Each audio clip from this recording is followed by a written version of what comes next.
Efésios capítulo 11, Efésios capítulo 2, versículos 11, versículo 11 ao versículo 22. Diz assim a palavra do nosso Deus: Portanto, lembrai-vos de que, outrora, vós, gentios na carne, chamados incircuncisão por aqueles que se intitulam circuncisos na carne por mãos humanas, naquele tempo estáveis sem Cristo, separados da comunidade de Israel e estranhos às alianças da promessa, não tendo esperança e sem Deus no mundo. Mas agora, em Cristo Jesus, vós, que antes estáveis longe, fostes aproximados pelo sangue de Cristo, porque Ele é a nossa paz, o qual de ambos fez um, e tendo derribado a parede da separação que estava no meio, a inimizade, aboliu na sua carne a lei dos mandamentos na forma de ordenanças, para que dos dois criasse em si mesmo um novo homem, fazendo a paz, e reconciliasse ambos em um só corpo com Deus, por intermédio da cruz, destruindo por ela a inimizade. E vindo, evangelizou paz a vós outros, que estáveis longe, e paz também aos que estavam perto, porque por ele ambos temos acesso ao Pai em um Espírito. Assim, já não sois estrangeiros e peregrinos, mas concidadãos dos santos, e sois da família de Deus, edificados sobre o fundamento dos apóstolos e profetas, sendo Ele mesmo, Cristo Jesus, a pedra angular, no qual todo edifício bem ajustado cresce para santuário dedicado ao Senhor, no qual também vós juntamente estáis sendo edificados para a habitação de Deus no Espírito. Até aqui a leitura da palavra do Senhor. Vamos orar mais uma vez. Senhor, te damos graças pela tua palavra e pedimos que o Senhor nos ensine, que o Senhor opere no nosso coração, que o Senhor nos santifique, nos dê ouvidos atentos à tua voz e prontidão para obedecê-la, para fazer a tua vontade. Senhor, Deus, assim fale conosco esta noite. Que a tua palavra nos ensine, que a tua palavra nos repreenda, nos corrija e nos eduque na justiça, a fim de sermos perfeitos e perfeitamente habilitados para toda boa obra. Nós desejamos, ó Deus, viver para a tua glória. O Senhor, assim, nos leve a fazermos isso por meio da tua palavra. Nós oramos em nome de Jesus. Amém. Irmãos, nós temos acompanhado na carta de Efésios um progresso na teologia de Paulo. Na pregação, nós vimos ele proclamando uma verdade muito conhecida. Pela graça sois salvos, isso não vem de vós, é dom de Deus.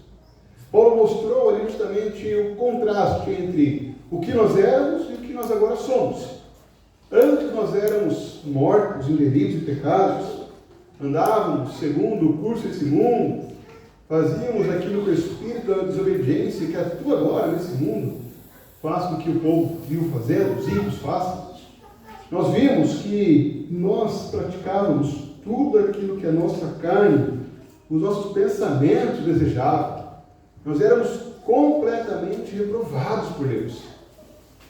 Mas Deus, sendo rico em misericórdia, por causa do grande amor com que nos amou, e sendo nós mortos em delitos e pecados, nos deu vida juntamente com Cristo, nos ressuscitou juntamente com Cristo, nos fez assentar nas regiões celestiais juntamente com Cristo, e tudo isso para o louvor da sua glória. Não por obras, para que nenhum de nós se glorie, mas somente pela sua graça. E agora ele volta a falar disso, ele volta a aplicar essa mensagem aos crentes de Éfeso. Ele os relembra de quem eles eram. Ele vai lembrá-los daquilo que Cristo fez por eles. Lembrá-los que agora há paz. Uma paz que somente Cristo pode dar. O tema dessa pregação é Cristo é a nossa paz. E nós vemos três ações, três formas com que Cristo se revelou como a nossa paz. A primeira delas, ele se revelou como a nossa paz, pois ele nos aproximou. Ele aproximou nós que antes estávamos longe. Ele aproximou os que estavam longe. É isso que Paulo mostra agora nos versículos 11 a 13. Ele mostra que havia dois sentidos de distância em relação a Cristo, em relação ao Senhor. Primeiro ele começa com uma ordem. Diante disso, portanto, sabendo que nós somos somente pela graça, que não depende de obras ou méritos de vocês, mas somente para a glória do Senhor, e que agora, salvos pela graça, vocês foram criados em Cristo Jesus para boas obras, as quais Deus de antemão preparou para que vocês andassem nela. Sabendo disso, portanto, lembrai-vos de que outrora, e agora ele começa de novo devagar, e fala: vós, gentios, chamados em circuncisão, para aqueles que se intitulam circuncisos na carne por mãos humanas, vocês eram distantes. Mas Paulo começa apontando para um problema claro que ele deseja tratar. Durante muito tempo, os crentes de Éfeso foram criticados, eram zombados pelos judeus. Afinal de contas, eles, sendo gentios, sendo gregos, não faziam parte do povo da aliança. Eram totalmente diferentes daquele povo que Deus havia chamado para ser o seu povo. Estavam distantes, separados.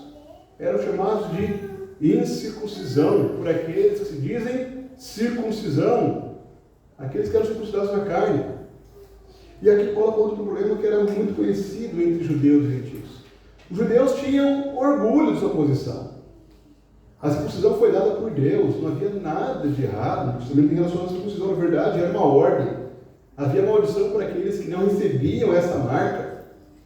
Mas os judeus, ao invés de compreenderem aquilo que era significado, que era simbolizado por essa marca, fizeram dela não um sinal da graça do Senhor, não uma manifestação de terem sido eles chamados por Deus para o seu povo, mas tornaram essa marca como um motivo de glória própria. Paulo acabou de falar que a salvação é pela graça, não por méritos, mas havia um problema. Os judeus constantemente lidavam com a circuncisão como um motivo de glória pessoal. Eles eram o povo que havia recebido o sinal da aliança, a circuncisão na carne por mãos humanas. Os gentios não eram assim. Eles eram os incircuncisos, os de fora da aliança, os rejeitados, aqueles que não pertenciam à linhagem de Abraão. Paulo não está aqui condenando a circuncisão. Na verdade, o que ele está fazendo neste momento é mostrar que a circuncisão não podia realmente mudar o coração de pessoas. Ele mostrará mais adiante, irmãos, que havia um problema nos judeus, que esse orgulho era um sinal de que eles também, os judeus, precisavam de uma reconciliação. Havia um problema no coração judeu, mas ele retoma isso apontando para os gentios. Naquele tempo, vocês estavam sem Cristo, eram separados da comunidade de Israel, eram estranhos às alianças, às promessas, vocês não tinham esperança, eram sem Deus no mundo. Paulo começa mostrando que eles estavam afastados pela sua própria condição espiritual. Havia uma separação social, os judeus rejeitavam os gentios, mas na verdade a própria condição espiritual dos gentios era de separação. Não havia uma separação apenas social, havia uma separação espiritual do próprio Deus em relação a eles, pois os gentios estavam separados de Cristo. Paulo havia acabado de falar no começo da carta, vocês se lembram disso? Os gentios foram eleitos por Deus, mas essa eleição ainda não havia sido colocada em prática. Deus ainda não havia chamado eficazmente os gentios. E naquela época, quando eles ainda não conheciam a Cristo, não estavam de fato unidos a Cristo, historicamente, apenas o decreto de Deus, eles eram pessoas sem Cristo. E por não terem a Cristo, eles não faziam parte do povo de Deus, eram alheios a Israel. Eles não pertenciam ao povo da aliança, eram separados da comunidade de Israel. Eles eram estranhos às alianças da promessa. Eles não sabiam da aliança que Deus fez com Abraão, da aliança firmada no Sinai, por meio de Moisés. Não conheciam a promessa, a aliança feita com Davi, de um rei que governaria em justiça, do rei que estabeleceria um reino eterno, que seria para sempre o Filho de Deus governando com poder. Eles não conheciam nenhum tipo de aliança, eram alheios à aliança da promessa, não sabiam da promessa do Redentor. Eram pessoas que eram sem esperança, eram ateus, sem Deus no mundo. Esse é o significado original. que é colocado aqui por Paulo, eles eram ateus. Não porque não tinham o seu culto, não porque não serviam nenhuma divindade, não porque negavam a existência de Deus, mas porque na prática eles viviam sem Deus no mundo. Essa é a nossa condição, irmãos. Talvez você nunca tenha parado de pensar nisso. Mas nós, um dia, já fomos a Deus. Ainda que nós tenhamos crescido com uma ideia sobre Deus, quando nós não fazemos aquilo que Deus requer de nós estamos vivendo um verdadeiro ateísmo. Uma vida distante do conhecimento verdadeiro de Deus, afastada do Senhor. E essa era a condição que todos nós vivíamos. Há um chamado para nós no texto. Nós devemos nos lembrar da nossa antiga condição para nós não transformarmos a graça que recebemos hoje em uma visão orgulhosa, em superioridade. Esse era o problema dos judeus. Em tudo que o Senhor havia feito com o povo de Israel, havia manifestação da graça de Deus. Deus não foi ao Egito para redimir a Israel porque havia algo de bom neles, mas somente pela sua graça. Deus não preservou Israel da extinção no deserto devido a tanta desobediência, porque havia algo de bom em Israel, mas porque Deus quis ser gracioso e poupar a Israel, não quis destruí-lo totalmente. Deus poupou Israel mesmo quando Israel colocou deuses falsos, ídolos, dentro do próprio templo que Deus havia estabelecido para o seu nome em Israel. Ainda que os enviou ao cativeiro, Deus os trouxe de volta. Em tudo, o Senhor demonstrava a graça a Israel.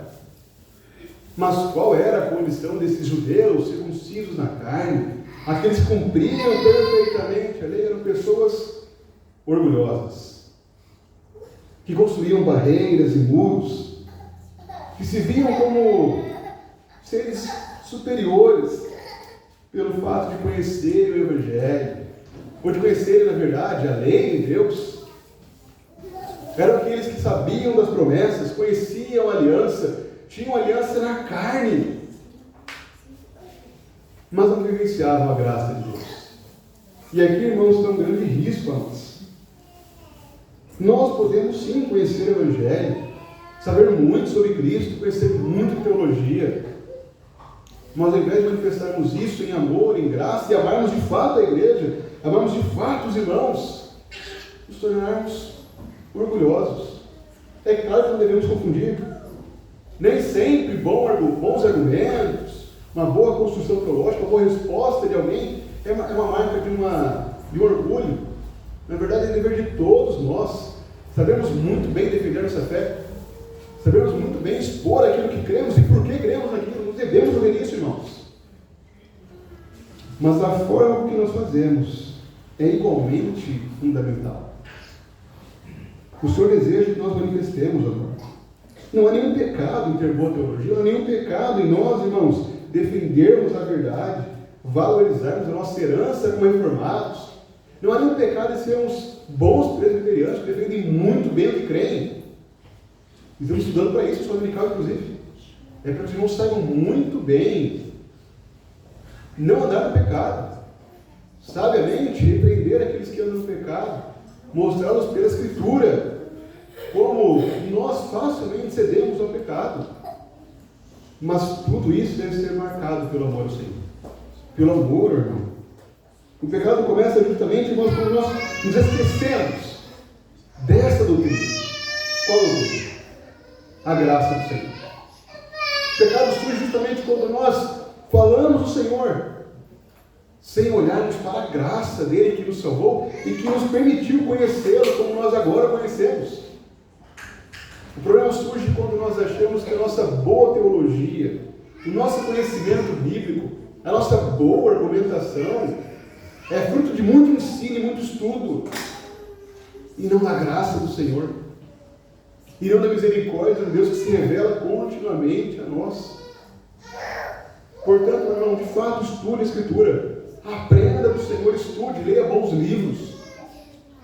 Mas quando você aprender muito do Senhor, você tiver um conhecimento muito sólido e profundo, lembre-se que nada é visto por mérito seu. É pela graça. É porque Deus foi gracioso contigo e decidiu te salvar. decidimos fazer conhecido do irmão. Lembre-se que em todo momento é a graça que nos leva a conhecer ao Senhor. E quando for ensinar alguém, ensine com graça. Reconheça a graça do Senhor que trabalhou em nós e tem trabalhado nos nossos irmãos. Há uma outra lembrança, nesses versículos 11 e 12. Lembre-se que nós estávamos distantes do Senhor, mas agora fomos aproximados. É isso que Paulo nos fala. Nós fomos aproximados agora em Cristo Jesus. Vós que estáveis longe, fostes aproximados pelo sangue de Cristo. Irmãos, nós fomos aproximados. Nós éramos alheios à aliança da promessa. Éramos sem Cristo, sem Deus no mundo. Estávamos perdidos, sem esperança, mas fomos aproximados. E precisamos lembrar de quem nós éramos, do quão onde estávamos, para que nós não negligenciemos a proximidade que agora nós temos. Você se lembra como você era distante do Senhor? O quão sem sentido era vir à igreja ao domingo? O quão algo incompreensível era você pegar uma Bíblia para lê-la, pensando se era aquilo a palavra de Deus? E talvez, irmãos, seja justamente porque nós esquecemos de quem nós éramos, que nós hoje não valorizamos a proximidade do acesso que agora temos. Você era alguém que sabe muito bem que não via valor algum no domingo. Achava uma coisa de louco. Alguém abandonar a programação do domingo, futebol, para ir a um culto. Adorar um Deus que não tem nenhuma imagem. Você achava isso uma loucura? Você deveria valorizar mais o fato de estar aqui hoje. Porque você está aqui porque a graça do Senhor te salvou. Portanto, vir aqui no domingo, irmãos, não é só uma atividade rotineira. Não é só preencher uma tarefa da semana. É ser lembrado que nós somos aproximados. Que nós estamos de novo diante do Senhor. Outrora nós estamos distantes, afastados. Não havia nenhum sentido nisso, mas Deus nos aproximou pela sua graça. Deveríamos valorizar isso. Nós, antigamente, não entendíamos nada da Escritura, nem queríamos entendê-la. Nem desejávamos aprender da palavra. Mas Deus nos salvou. E se Ele nos salvou, por que nós desprezamos ainda a palavra do Senhor? Por que não fazemos dela o alimento diário? Não procuramos conhecer cada vez mais o Senhor nela? Não temos prazer nela agora que nos aproximados? Nós precisamos, irmãos, ser lembrados de quem nós éramos, do como onde estávamos, para não desprezarmos a proximidade que temos agora, para não sermos negligentes com os dons, a graça do Senhor, com a sua misericórdia que é manifestada a nós, com tantas virtudes que o Senhor nos deu agora para conhecê-lo. Irmãos, o Senhor foi gracioso conosco, devemos valorizar isso. Não podemos esquecer quem nós éramos. Quando esquecemos quem nós éramos, nós deixamos de valorizar o que nós temos agora. Essa é a lembrança de Paulo. Eles foram aproximados, estão agora unidos a Cristo. E ele agora continua no versículo 14 a 18, mostrando que Cristo não somente agiu neles, não somente aproximou aqueles que estavam longe, mas ele agora também reconciliou quem estava totalmente separado. E de novo, Paulo trata de duas formas de reconciliação aqui. Assim como ele falou sobre distância, de separação, sobre separação social e agora separação espiritual, ele agora também fala sobre dois tipos de reconciliação que eram necessárias. O que Cristo fez? Primeiro, versículo 14. Porque ele, a nossa paz, o qual de ambos fez um. E tendo derribado a parede da separação que estava no meio, a inimizade, aboliu na sua carne a lei dos mandamentos na forma de ordenanças, para que dos dois criasse em si mesmo um novo homem, fazendo a paz. A primeira barreira, a primeira reconciliação que Cristo realizou foi uma reconciliação social, digamos. Uma reconciliação horizontal. Havia conflitos entre judeus e gentios, já vimos isso. Mas agora Cristo derribou, destruiu a parede de separação. Aquelas ordenanças, todas aquelas leis que Deus havia dado para identificar Israel. Leis que refletiam o chamado de Deus para a santidade, para a separação do seu povo, e que foram plenamente cumpridas em Cristo. A circuncisão, as festas anuais, festas do ano novo que aconteciam, todas aquelas leis que marcavam as cerimônias, a prestação do culto, tudo aquilo foi cumprido. Não foi completamente abolido, porque elas permanecem em Cristo, são cumpridas plenamente em Cristo, mas agora são desnecessárias. Já não são mais uma marca de separação entre judeus e gentios, porque pela graça Cristo os uniu em um só. Cristo operou para que eles não fossem mais separados, distantes uns dos outros, mas Ele fez a paz. Ele é a nossa paz, que fez ambos se tornarem um só. Ele derrubou a parede de separação, a inimizade, o conflito que havia. Cristo trouxe a paz completa. Ele aboliu na sua carne a lei dos mandamentos, para que dos dois criasse em si mesmo um novo homem, fazendo a paz. Irmãos, nós estamos aqui. E o que é em comum entre nós? Irmãos, aqui como Joinville, talvez haja pouquíssimas coisas que a gente possa destacar como algo comum entre nós. Cada um veio do estado, cada um de uma cidade, cada um de um contexto. Mas estamos reunidos aqui todos. Por quê? Torcemos para o mesmo time? Trabalhamos na mesma empresa? Temos todos a mesma profissão? Não. É porque Cristo nos uniu. É porque quis o Senhor operar em pessoas que eram distantes, separadas, que talvez não houvesse nada em comum. Mas quando elas ouvem de Cristo, o coração bate mais forte. A alegria. Tem prazer em se reunir, não para falar de futebol, não para falar sobre filmes e séries, mas para falar de Cristo. E isso, irmão, deve ser necessário nas nossas conversas. É claro que é muita coisa em comum entre nós. Não é difícil nós, após o culto, conversarmos sobre diversos assuntos: criação de filhos, esportes, aquilo que assistimos na semana, notícias da semana, vários assuntos. Mas o principal ponto de união entre nós é a obra de Cristo. É o fato de Cristo ter nos feito um só corpo. É por isso, irmãos, que nós não podemos negligenciar o Evangelho na conversa que temos com os irmãos. Devemos sim falar do Evangelho. Não é só o pastor que tem que pregar, não, irmãos. Não é somente aqui no culto que tem que ouvir o Evangelho, é na conversa com o seu irmão também. É após o culto, conversando com o Senhor que deu na semana. É durante a semana, compartilhando com os irmãos aquilo que você tem aprendido com o Senhor na palavra. Não é só no domingo com o pastor, não, com os presbíteros de ensinação dominical, mas é em todo o tempo. Fale da palavra, fale de Cristo com seus irmãos. Tenha prazer nisso, porque para isso somos salvos.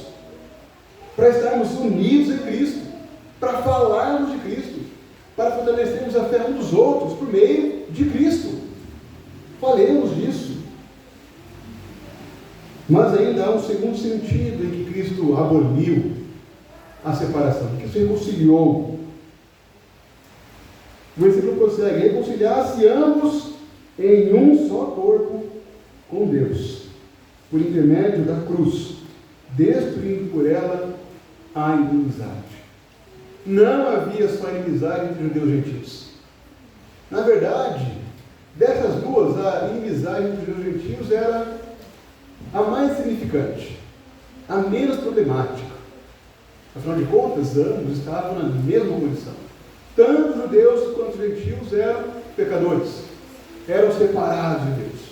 É verdade, os judeus tinham a lei, tinham os profetas, conheciam ao Senhor, mas ainda assim não haviam sido reconciliados. E o sinal mais claro de que não havia reconciliação era a própria fé que eles praticavam. Como os judeus cultuavam a Deus. Não havia um culto direto. Quando queriam buscar o Senhor, precisavam buscar um sacerdote, alguém que molasse o sacrifício.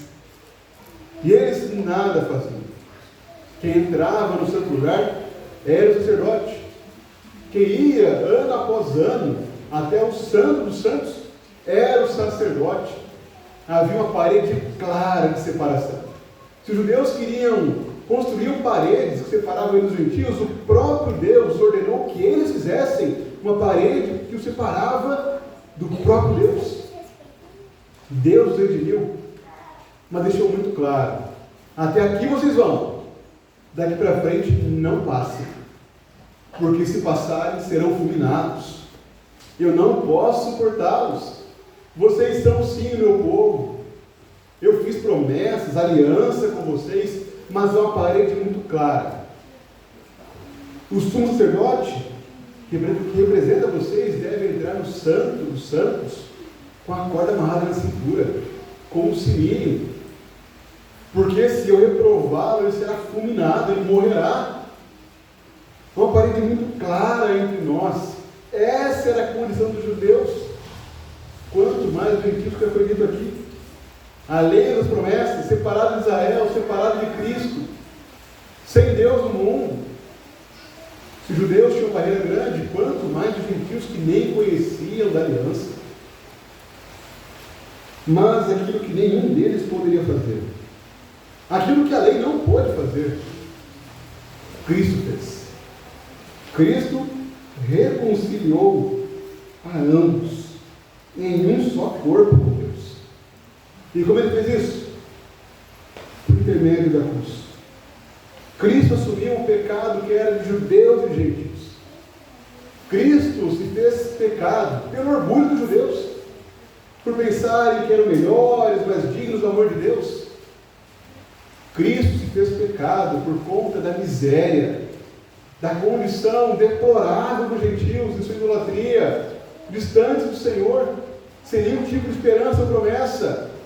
Cristo morreu por ambos, por judeus e gentios, por nós que éramos separados de Deus, e por aqueles judeus que creram em Cristo, que o têm como Salvador e que outrora eram orgulhosos. Cristo os uniu em um só corpo. E veja, irmãos, ao contrário do que a gente geralmente faz hoje em dia, não há dois povos. Israel não é o povo de Deus. Na verdade, o judeu é povo de Deus porque está unido a Cristo. Pois não há outro corpo, há um só corpo. Ele reuniu ambos em um só corpo. E uniu por meio da cruz. Aqueles que não creem na cruz de Cristo não estão unidos ao povo de Deus. Não fazem parte do povo de Deus. A única forma, irmãos, de sermos unidos a Cristo é por meio da cruz de Cristo. É somente considerando o nosso pecado, a nossa miséria, o quanto estamos distantes, que nós podemos ser reconciliados. Paulo já falou anteriormente, nós somos aproximados pelo sangue de Cristo. Cristo derramou o seu sangue para que nós fôssemos reconciliados com Deus. E isso é muito importante. É importante, irmãos, porque nós temos aqui um forte alento, uma esperança, um consolo. Nós que lutamos contra o pecado. Afinal de contas, quem de nós não luta contra o pecado dia após dia? Se não temos lutado, é um problema muito sério. É sinal que nós não temos conhecido nossa miséria de pecado, ou que temos sido muito negligentes com o nosso pecado. Não temos confrontado, não temos resistido a ele. A realidade é que todos nós lutamos contra o pecado. E aqui há justamente a saída para nós vencermos o pecado. E perceba que não é pela lei. Não é conhecer os 10 mandamentos apenas, como temos feito na escola dominical. Não é pelas nossas obras. Não é procurando ser um bom marido, uma boa esposa. Isso não nos santifica por si só. Devemos fazer isso, mas isso não é a santificação que o Senhor requer de nós. A santificação que o Senhor requer de nós, a santidade que nos ordena que nós tenhamos, irmãos, só é possível mediante a obra de Cristo. A não ser que Cristo nos purifique pelo seu sangue, nós continuaremos dia após dia lutando contra o pecado e fracassando. Continuaremos nos iludindo, achando que a obediência externa que manifestamos é aceitável, mas ela jamais será aceita porque nós continuamos sendo miseráveis, que carecem da graça que é em Cristo. A não ser que nós busquemos a graça de Cristo, a não ser que oremos confessando os pecados e buscando a santificação que procede de Cristo, nós não venceremos o pecado, afinal de contas. Qual é o fruto do Espírito? Qual é o exemplo que um crente verdadeiro dá? Qual é o fruto que nós produzimos?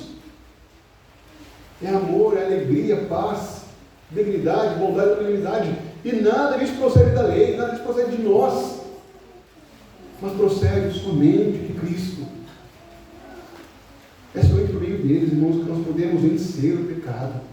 É somente por meio dele que nós temos reconciliação com Deus. Portanto, se você ainda não tem a Cristo como Salvador, deposite toda a sua fé nele. Pois você jamais terá reconciliação com Deus. Você jamais terá paz com Deus. De outra maneira, não seja por ele. A não ser que a sua fé esteja firmada em Cristo, você não está reconciliado com Deus. Não há paz com Deus sem Cristo. Todo homem que pensa que tem paz com Deus, a parte de Cristo, está se iludindo, se enganando. A única forma de vencermos o desespero é depositando toda a nossa fé em Cristo. E Cristo veio e evangelizou a paz a vós outros que estavam longe, e a paz também aos que estavam perto. Cristo anunciou essa paz, o Evangelho. A promessa de paz por Deus, a reconciliação foi evangelizada, pregada por Cristo. Porque por Ele, ambos temos acesso ao Pai em um Espírito. Como nós sabemos que fomos reconciliados com Deus? Como nós sabemos que pertencemos à igreja? Nós sabemos disso, irmãos, porque o Deus triuno atua em nós. Cristo evangelizou a paz a nós. Ele nos reconciliou com o Pai e nos uniu em um só Espírito. A Trindade está presente na nossa salvação, como estava lá no começo de Efésios. Efésios 1, versículo 13 a 14, anuncia essa mesma verdade. Eleitos por Deus o Pai, salvos pela redenção que está em Cristo, feitos herança e tendo penhor da herança com o Espírito Santo. Nós somos o povo de Deus, pois Deus triuno, atua em nós, unidos ao Pai mediante a palavra de Cristo Jesus, o Filho, e unidos em um só Espírito, o Espírito Santo que atua em nós. Nós somos unidos a Deus. Deus nos reconciliou, irmãos. Que reconciliação maravilhosa que nós temos. Nós agora temos a alegria de estarmos diante do Senhor. Se nós temos acesso ao Senhor, é somente mediante a obra de Cristo. É porque Cristo atuou em nós. Irmãos, louvemos a Deus pela obra que é em Cristo, pela salvação que temos em Cristo. Cristo é a nossa paz. Ele nos reconciliou com Deus. Foi Ele quem nos aproximou de Deus. E por fim, Cristo é aquele que tem edificado uma habitação para Deus. Dele é a nossa paz. É Ele que edifica uma habitação para Deus. Versículos 19 a 21. Assim já não sois estrangeiros e peregrinos, mas concidadãos dos santos, e sois da família de Deus. Irmãos, vejam que grande mudança Cristo fez em nós. Nós éramos distantes, sem Deus no mundo, sem esperança, alheios da aliança da promessa, mas agora somos chamados concidadãos dos santos. Nós fazemos parte do reino de Deus. Nós somos parte da família de Deus. Irmãos, Deus mudou totalmente a nossa condição. Cristo mudou totalmente a nossa condição. Agora nós estamos próximos a ponto de sermos familiares dele, familiares do próprio Deus, da família de Deus, pertencentes ao reino de Deus, como cidadãos dos santos. Além disso, nós somos o edifício do Senhor, edificados sobre o fundamento dos apóstolos e profetas, sendo Ele mesmo, Cristo Jesus, a pedra angular. Aqui está uma coisa importante. De nada adianta nós pensarmos que fazemos parte do edifício do Senhor, se aquilo que opera em nós não é o ensino dos apóstolos e profetas, é o fundamento dos apóstolos e profetas. Como a igreja é edificada? Como nós construímos uma igreja? Não é com tijolo, não é com argamassa, não é com obra manual. Esse local aqui, irmãos, não é uma igreja. A igreja é o povo que se une. Nós somos a igreja, nós somos o edifício do Senhor. Isso aqui é apenas um local de culto. É onde nós cultuamos ao Senhor. É o local que nós separamos para estarmos reunidos como igreja e cultuarmos ao Senhor. A igreja é edificada por tijolo, por argamassa. A igreja é edificada pelo fundamento dos apóstolos e profetas. É pela palavra. Como a nossa igreja pode ser edificada? É com a palavra. Irmãos, as atividades que fazemos são muito importantes. É importante nós estarmos cuidando dos irmãos. É importante termos sim os almoços que nós temos aqui, o café da manhã que nós fazemos com as irmãs. É muito bom tudo isso. Mas isso não é difícil para a igreja. A verdadeira edificação da igreja procede da palavra, é pelo ensino. Nós precisamos ser uma igreja comprometida com o ensino da palavra, em aprender a palavra. É somente por meio dela que nós crescemos como a igreja de Cristo. Irmãos, o ativismo não é a resposta.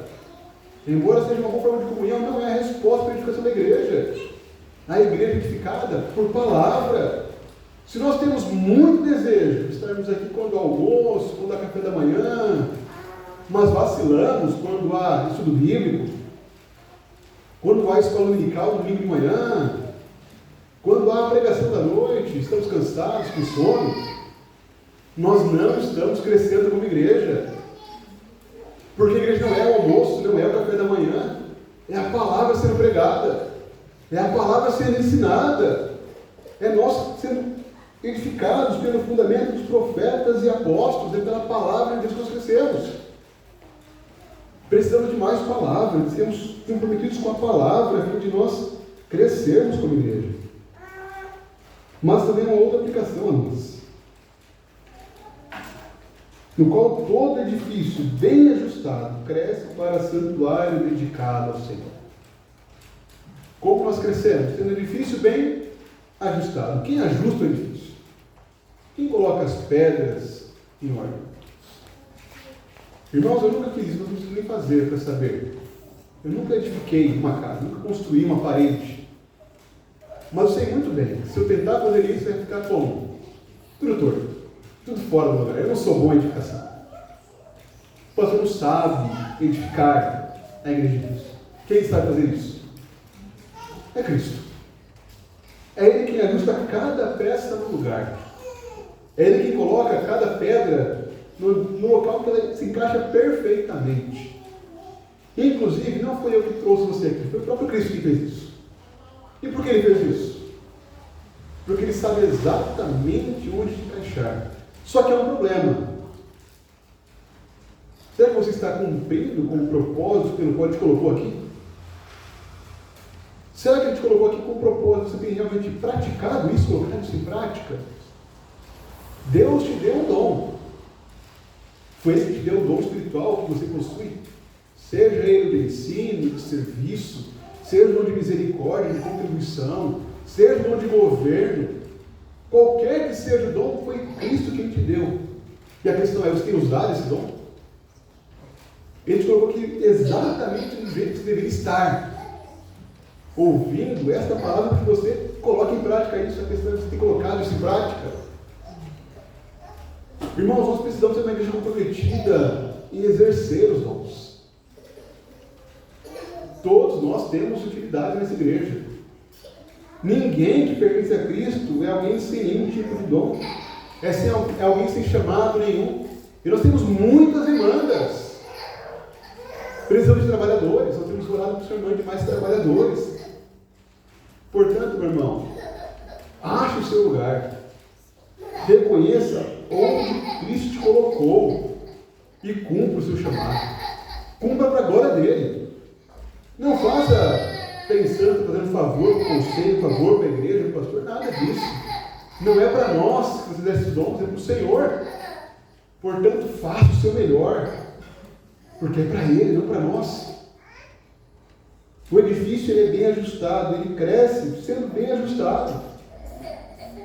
É por meio da palavra que a igreja é edificada, é verdade. Mas Deus usa cada um de nós para realizar o crescimento que Ele deseja. Deus quis nos incluir nessa obra.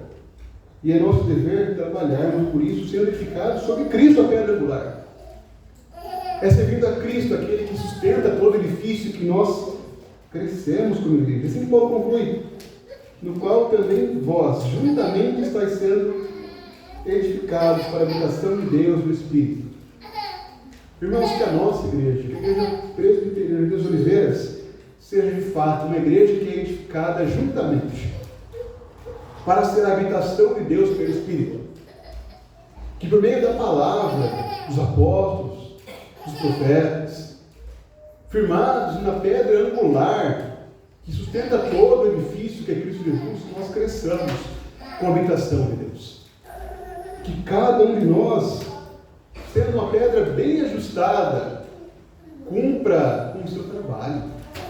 E que a sua igreja cresça cada dia mais. Afinal de contas, nós servimos a Cristo, a pedra fundamental, aquele que é a nossa paz, que nos reconciliou uns com os outros, que nos reconciliou com Deus, a fim de sermos a habitação do próprio Deus. Que assim nós temos prazer em sermos habitados pelo Senhor. Vamos orar ao Senhor. Ó Deus, nós te damos graças por essa noite.